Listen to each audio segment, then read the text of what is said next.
Good afternoon, everyone. This is the exam given last time, number 1. You're asked to simplify n factorial divided by quantity n minus 2 factorial.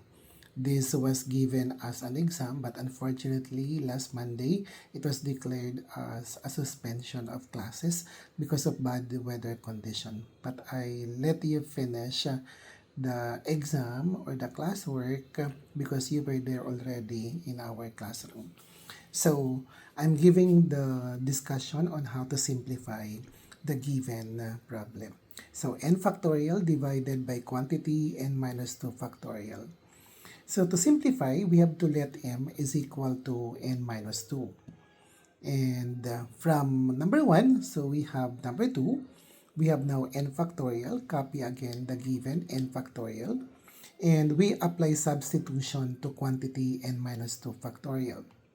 So since m is now equal to n minus 2, so we have divided by m factorial. And by definition, our n factorial is equal to n times quantity n minus 2 times quantity n minus 2, n minus 3, n minus 4, then so forth and so on, up to positive 1. And that's our definition of factorial. So, applying substitution, so we have now n times quantity n minus 1 times quantity n minus 2 times quantity n minus 3 times quantity n minus 4 up to 1. That's the simplification of n factorial. And our m factorial is now equal to m, quantity m minus 1, quantity m minus 2, quantity m minus 3, quantity m minus 4, so forth and so on up to positive 1. Applying again the definition of factorial. Then, since m is equal to n minus 2, so we are going to apply substitution to the denominator. Copy again the numerator, n times quantity n minus 1, quantity n minus 2, quantity n minus 3, quantity n minus 4, so forth and so on up to positive 1.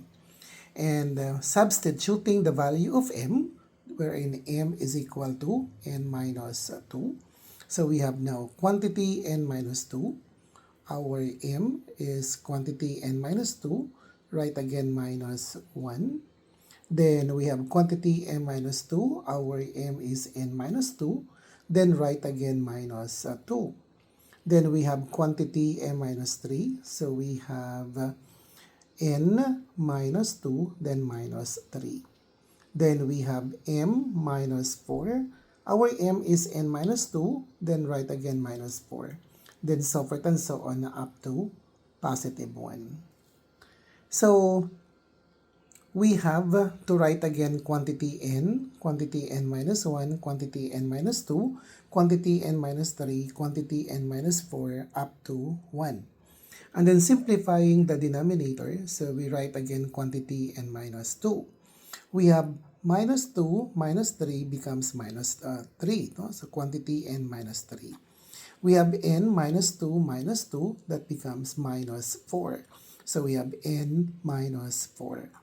Then we have quantity n minus 2 minus 3. So negative 2 minus 3 becomes negative 5. So quantity n minus 5. Then we have quantity n minus 2, n minus 6. So that would be n minus 6. So forth and so on up to 1. So if you notice, there are common factors between the numerator and denominator. So all of these are cancelled out, and all of these are cancelled out also. So the remaining, we have n and quantity n minus 1. So therefore, our n factorial divided by quantity n minus 2 factorial is now simplified as n times quantity n minus 1.